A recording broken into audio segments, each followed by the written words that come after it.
Hi hello ನಮಸ್ಕಾರ ಎಲ್ಲರೂ ಹೇಗಿದ್ದೀರಾ? ಚೆನ್ನಾಗಿದ್ದೀರಾ? ನೀವೆಲ್ಲರೂ ಚೆನ್ನಾಗಿದ್ದೀರಿ ಅಂತೇಳಿ ಭಾವಿಸ್ತಾ ನಾನು ಕೂಡ ತುಂಬ ಚೆನ್ನಾಗಿದ್ದೀನಿ. ಎಲ್ಲರಿಗೂ ನನ್ನ ಯೂಟ್ಯೂಬ್ ಚಾನೆಲ್ಗೆ ಸ್ವಾಗತ. Welcome back to my YouTube channel all is well blogger Kannada and Tulu blog.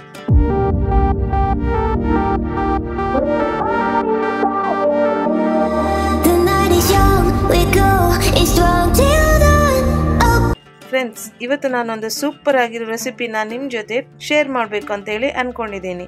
So ಏನಂತ ಹೇಳಿದರೆ, ಇಲ್ಲಿ ನಿಮಗೆ ನೋಡುವಾಗ ಕೆಲವರಿಗೆ ಅಂದಾಜು ಆಗ್ಬೋದು, ಕೆಲವರಿಗೆ ಗೊತ್ತಿಲ್ಲದನ್ನು ಇರ್ಬೋದು.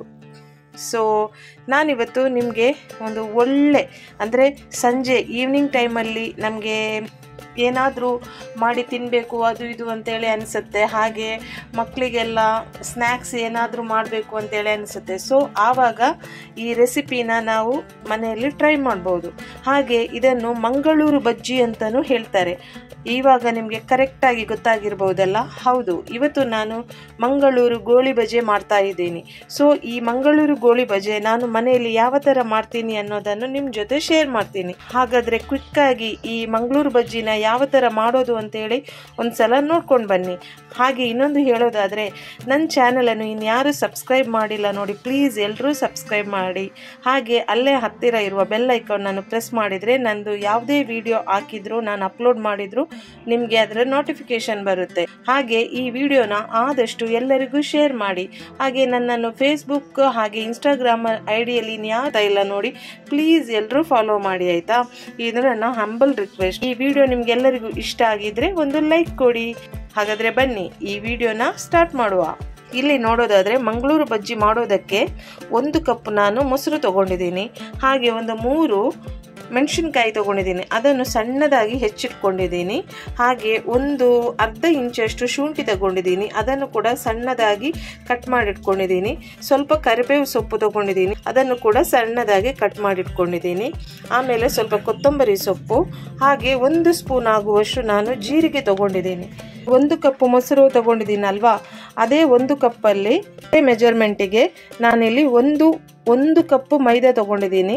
ಟೋಟಲ್ ಆಗಿ 1/4 ಕಪ್ ಅಷ್ಟು ನಾನು ಮೈದಾ ತೊಗೊಂಡಿದ್ದೀನಿ. ಅದಕ್ಕೆ ನಾನಿಲ್ಲಿ 1 ಕಪ್ ಮೊಸರನ್ನು ಕೂಡ ಹಾಕ್ಕೊಳ್ತಾ ಇದ್ದೀನಿ. ಇದು ನಿಮಗೆ ಆಪ್ಷನಲ್, ಬೇಕಿದ್ದವರು ಹಾಕಿ, ಇಲ್ಲಾಂದರೆ ಸ್ಕಿಪ್ ಮಾಡಿ.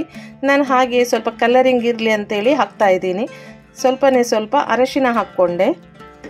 ಆಮೇಲೆ ರುಚಿಗೆ ಎಷ್ಟು ಬೇಕು ಅಷ್ಟು ಉಪ್ಪನ್ನು ಕೂಡ ಹಾಕ್ಕೊಳ್ಳಿ. ಸ್ವಲ್ಪ ಆಯಿಲ್ ಹಾಕ್ಕೊಳ್ತಾ ಇದ್ದೀನಿ. ಒಂದು 1/4 ಟೀ ಸ್ಪೂನ್ ಆಗುವಷ್ಟು ಬೇಕಿಂಗ್ ಸೋಡಾನ ಹಾಕ್ಕೊಳ್ತಾ ಇದ್ದೀನಿ. ಇದನ್ನೆಲ್ಲ ಚೆನ್ನಾಗಿ ಮಿಕ್ಸ್ ಮಾಡುವ, ಸ್ವಲ್ಪನೂ ಗಂಟು ಕಟ್ಟಬಾರ್ದು.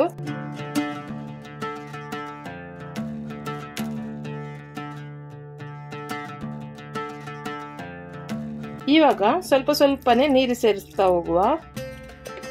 ಉಪ್ಪು ಕೂಡ ಹಾಗೆ, ಎಷ್ಟು ಉಪ್ಪು ಬೇಕು ಅಷ್ಟು ಉಪ್ಪು ಹಾಕ್ಕೋಬೇಕು.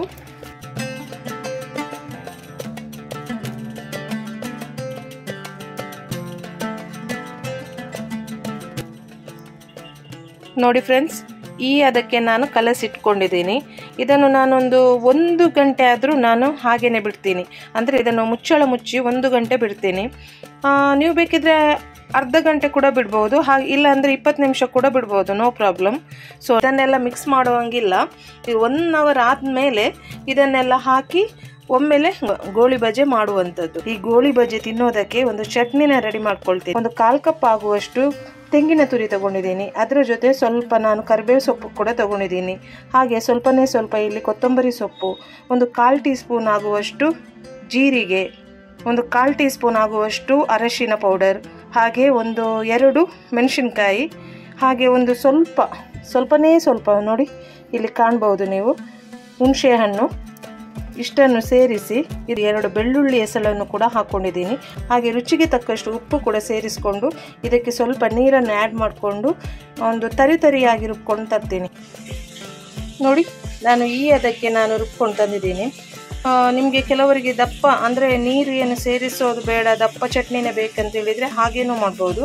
ನಾನಿಲ್ಲಿ ನೀರನ್ನು ಸೇರಿಸಿಕೊಂಡು ತಂದಿದ್ದೀನಿ. ಅದಕ್ಕೆ ನಾನು ನೀರನ್ನು ಸೇರಿಸ್ಕೊಂಡು ಇಲ್ಲಿ ಕೊಕೊನಟ್ ಚಟ್ನಿನ ರೆಡಿ ಮಾಡ್ಕೊಂಡಿದ್ದೀನಿ.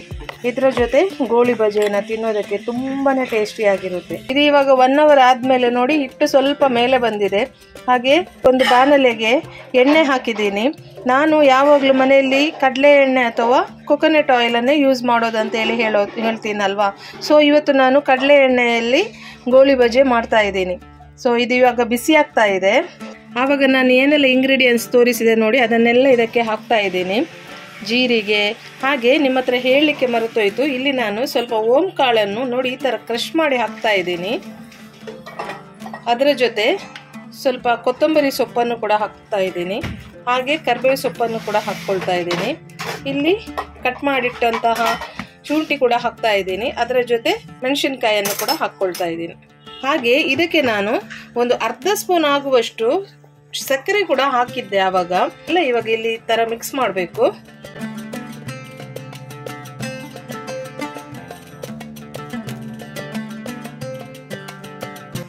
ಇದಕ್ಕೆ ಬೇಕಿದ್ರೆ ಕೊಬ್ಬರಿ ಕೂಡ ಹಾಕೋಬಹುದು, ಸಣ್ಣ ಸಣ್ಣದಾಗಿ ಕಟ್ ಮಾಡಿ ಕೊಬ್ಬರಿ ಕೂಡ ಹಾಕೋಬಹುದು. ನಮ್ಮಲ್ಲಿ ಇವತ್ತು ಕೊಬ್ಬರಿ ಮುಗ್ದಿದೆ ಇಲ್ಲಿ, ಹಾಗಾಗಿ ನಾನು ಹಾಕೊಳ್ತಾ ಇಲ್ಲ.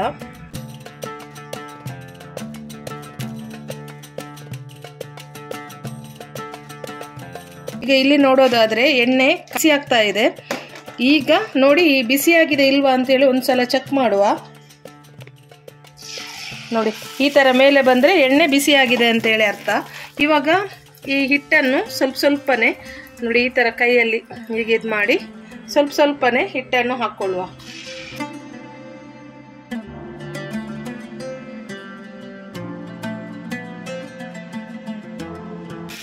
ಸ್ವಲ್ಪ ಹಿಟ್ಟು ಹಾಕುವಾಗ ಸ್ವಲ್ಪ ಜಾಗ್ರತೆಯಲ್ಲಿ ಹಾಕಿ, ಯಾಕೆಂದ್ರೆ ಎಣ್ಣೆ ಕೈಗೆ ಎಲ್ಲ ಸಿಡಿತದೆ, ಅದಕ್ಕೋಸ್ಕರ.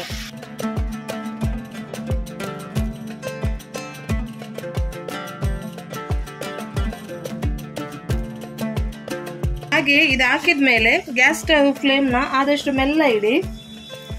ಮೀಡಿಯಂ ಫ್ಲೇಮಲ್ಲಿಟ್ಟು ಇದನ್ನು ಫ್ರೈ ಮಾಡ್ಕೋಬೇಕು.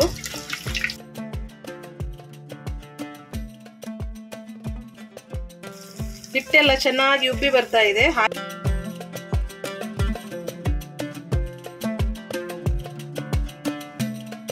ಏನ್ ಮಾಡ್ತಿದ್ಯಾ? ಅಮ್ಮ ಗೋಳಿ ಬಜೆ ಮಾಡ್ತಿದ್ದೆ, ಅದನ್ನ ಇಲ್ಲಿ ಕಾಯ್ತಾ ಇದ್ದೀನಿ ಪಪ್ಪ. ಆಯ್ತು.